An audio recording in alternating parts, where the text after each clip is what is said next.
Welcome back. In this video, we're talking about hypothesis testing. We're also going to cover the p-value. We're going to talk about 95% confidence intervals.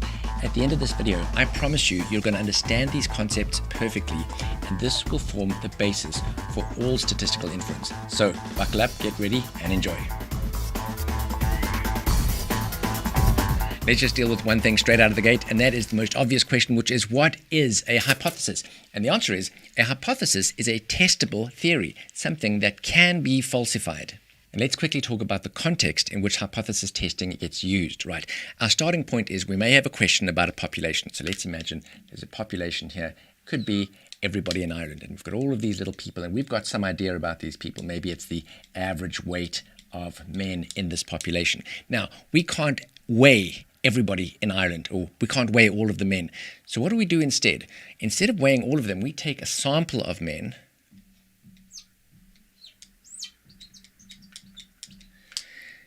and assuming that the sample is a random sample, in other words, it's representative of the wider population, we can make inference about the population by looking at the parameters and the characteristics of that sample, right? And so we generate hypotheses and we test those hypotheses with the sample data, and we develop a sense, and we never know for sure because it is only sample data. Sample data is always subject, firstly, to things like bias, but we're not going to talk about that in this lesson. But it's always subject to the fact that it's a random sample, and a random sample will never be an exact representation of the entire population. Okay, so with that in mind, let's get going. When we talk about hypothesis testing, there's usually two ideas, and they're usually mutually exclusive if only one of the two can possibly be true, right? So let me give you an example. Let's say that we've always believed that men in Ireland have an average weight of 65 kilograms. Right? And that's the null hypothesis. But we believe that that's incorrect. And we believe that the data will show that that's incorrect. And so we'd like to argue that the average weight is not equal to 65 kilograms. Can you see that only one of these two ideas can possibly be true, right? And what we want to do is we want to use the data to show that one of them is likely to be false. And because of that, we can have confidence that the other is likely to be true. Now, this is where our sample data comes in and the idea of sampling. Let's work with the assumption that the null hypothesis is in fact correct. If that were true, and we took a sample of the population of Ireland, of the men in Ireland, and we weighed them, right, we would find that we wouldn't necessarily get exactly 65 kilograms, right, when we in our first sample, but we're likely to get somewhere close to 65 kilograms. Let's say our sample had an average weight of just less than 65. Well, let's imagine that we did that again, right? And the second time around, it was just over 65 kilograms. And we did it again, and the third time it was exactly 65 kilograms. And we kept doing this again and again and again.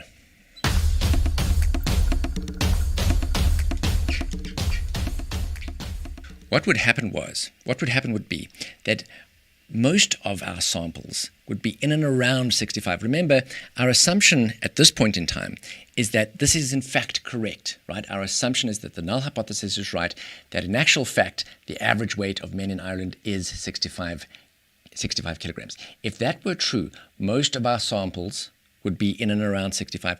A few of them, by virtue of absolute chance, would be a little bit further away. Some of them might be 55 kilograms, some of them 75 kilograms.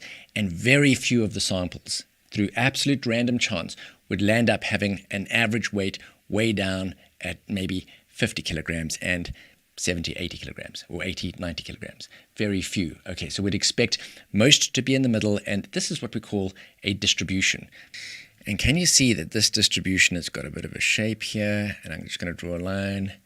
And underneath this line, can you see that it is definitely true that all of the samples fall underneath that line somewhere? So we could say 100% of them, let's put 100% here, 100% land up somewhere beneath that line, right?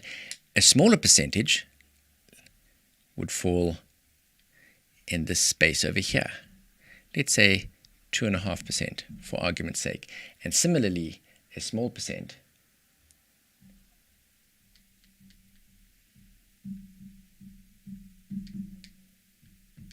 would fall on the other side of that line, just by virtue of random chance. Now remember, we've done a sample, and we expect, in all probability, for the sample that we've taken, if it's the case that the null hypothesis is true, we expect our sample to be somewhere here in the big bundle in the middle.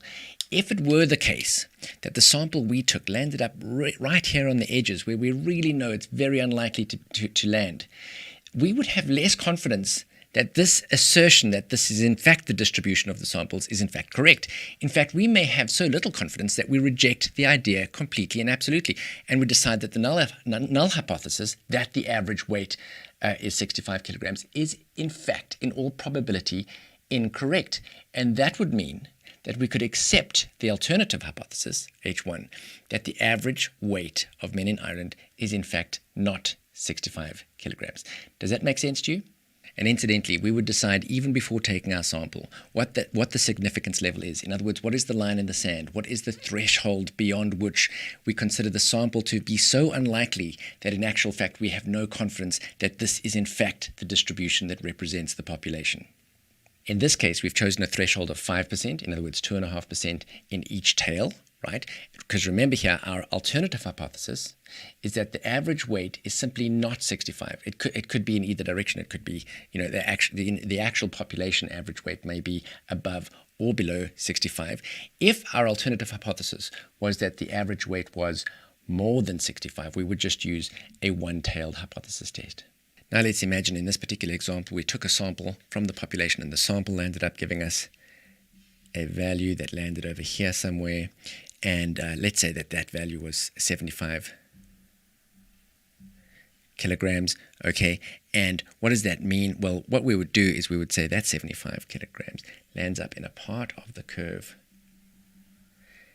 for which on either side, because it's a two-tailed test, there's a probability of getting a sample that's that far away from the middle.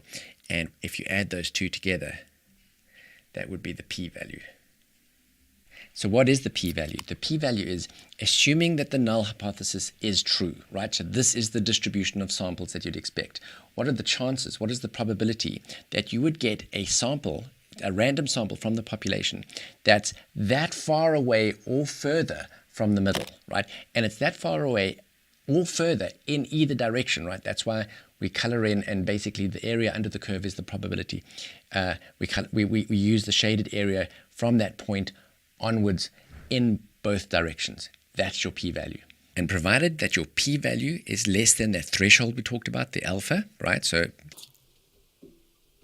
and in this case, that's 5%. So if the p-value in this case was 3% and the alpha value, the threshold was 5%, that would be sufficient evidence for us to say we reject the null hypothesis and we accept the alternative hypothesis. And we've got confidence that in actual fact, the average weight of men in Ireland is not 65 kilograms. And if the p-value was greater than alpha, then we would say that we've failed to reject the null hypothesis and we don't have sufficient evidence to accept the alternative hypothesis.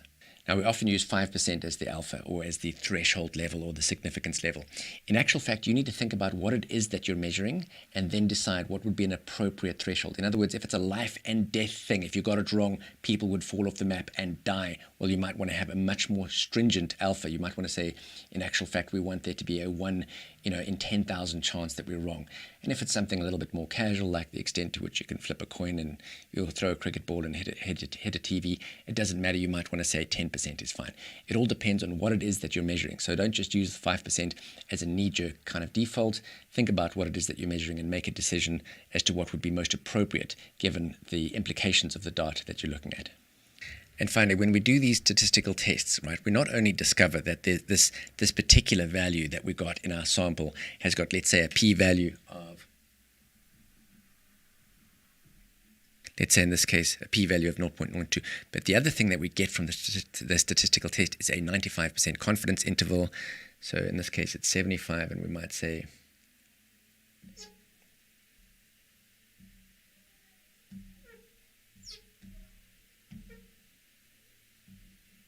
that we are 95% sure that the true average weight of men in Ireland falls within a particular range. And in this particular case, we know that that range will not overlap with 65, right? Listen, thanks for watching. I hope you found that useful. Subscribe to this channel if you haven't already. Hit the bell notification for notification of future videos. Don't ever change, don't do drugs, always do your best. Speak to you soon. Take care. Bye.